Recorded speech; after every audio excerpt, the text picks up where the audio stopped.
Hi, I'm Roger Logic. I'm only making these films to stop from going insane, so there's no need to like, share and subscribe or send me huge amounts of money. Anyway, I've not seen an Edgar Wright film since Hot Fuzz, which was entertaining, but as with Shaun of the Dead, it didn't balance the comedic elements with the genre elements effectively, which for me really fucks with my head and disengages me from the film. Night In Soho is unengaging as opposed to disengaging, despite being technically dazzling with excellent performances. It is, however, utterly soulless and empty. I think there's a reason for that, which I'll come to later on. But basically, the film feels like an alien without any knowledge of human emotions or empathy came to Earth, found a book on filmmaking, and assembled all the necessary components to make a film. The only reason the paper-thin characters are watchable is because of the quality of the actors. The two female leads have enough charisma, that word again, to engage the viewer. As for snacks, I had a Cornish pasty with sriracha hot chili sauce on it. Briefly, the plot is that a cliched, mentally unstable, dopey girl from the sticks goes to London to be a fashion student, but she ends up in halls with a 35-year-old bitch cunt. So she moves into a creepy bedsit with a creepy, very old landlady. I wonder if that age thing's going to be relevant. Cliched, mentally unstable, dopey girl from the sticks time travels back to the 60s where she has some sort of fantasy, dream, psychotic break, emotional quantum entanglement with a psycho serial killer prostitute. Matt Smith, who was last popular 15 years ago when he wore a fat suit in the classic Britcom Little Britain, outdoes himself here by wearing a thin suit. Maybe the BBC should consider him for the next Doctor Who. His transformation here is unbelievable. It's like he's literally a different person. The plot may sound interesting, but I'm desperately trying to be funny here. The film itself may have been more interesting if it was 30 minutes shorter, which could have been achieved by getting to the mystery element in the first 10 minutes and cutting out any 20 minutes of the very, very repetitive second half, because none of it adds anything to the story. As is, Night In Soho is sort of like a Dario Argento or Michael Bay film. It's got no real depth, but it looks amazing and flashy. However, Michael Bay films had car chases and explosions and shootouts and stuff. Dario Argento films had gore scenes and tits, so they were somewhat entertaining. I mentioned earlier I felt there was a reason for the empty, soulless nature of this film. And I think that is because of the message. Particularly, in this case, destroy, murder the white patriarchy. I can watch woke propaganda as long as it's entertaining. I watched all 5 seasons of Killjoys and I loved it, and I cried when it finished. Although that might just be my neurodivergent brain. So what I learned from Night In Soho is that in 2022 it's okay for a woman desperate for fame to consent to being a prostitute to achieve that goal, realize the horrible mistakes she's made, then brutally murder her white male clients as long as they're white middle class male. Smash the paper!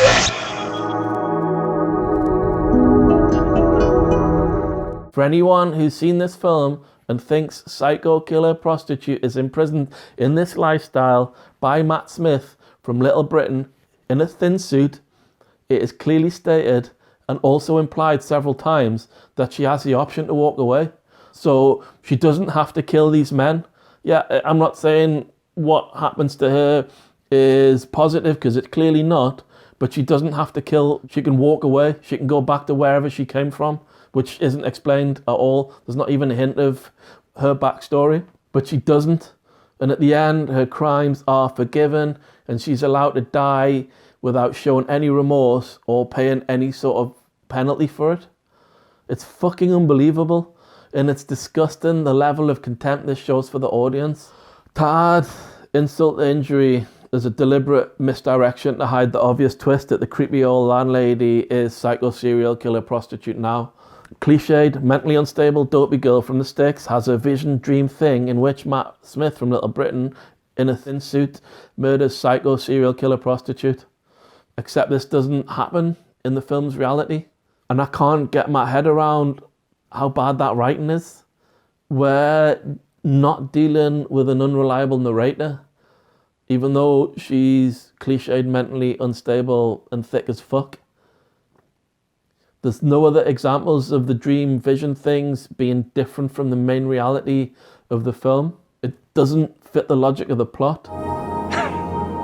Doesn't make sense. It did cross my mind that maybe it was done to hammer home the message that all white males are murderers and rapists. Ironically, it does the opposite and demonstrates the reality that some women mistakenly perceive all men to be murderers and rapists. In a pathetic attempt to balance out the film's obvious misandry, there's a pathetic attempt at a sympathetic male character. Guess what? He's not white, because white men aren't sympathetic. We're all oppressive, colonial misogynists. So now seems like a good time to apologize for my white privilege, and I will immediately stand down from my role as chairman of the East India Company. Anyway, our knight in pathetic armor is a young black student guy, but he's such a pathetic fucking simp. He's a slur on black masculinity. You just know he's spending his student loan on Twitch thoughts and OnlyFans. I don't know, but to me it comes off as quite racist, probably because Edgar Wright and co-writer Christy Wilson Kern's only experience of black people as the servants their parents employed. Even more ironically, Edgar Wright is a white upper middle class filmmaker, and him making a film about destroying the white patriarchy is like a concentration camp victim making a film about how good concentration camps were. Anyway, I'm bored of this shit now, so in conclusion, this is a boring and disgusting film, and Edgar Wright should be ashamed of himself for making it. One last thing. I discussed my thoughts on Night In Soho with a friend who'd also seen it. Despite similar cultural views, he didn't see it the same way I did. He felt the film was about young people today wishing for the false promise of a better past when the past wasn't actually that nice. Personally, I don't think the writers have the skill to pull off a theme like that intentionally. It does, however, raise an interesting discussion point. So whether you agree with me or have a different incorrect opinion, let me know in the comments. It's been real, keep it real, bitch. It's been real, keep it real. It's been real, keep it real.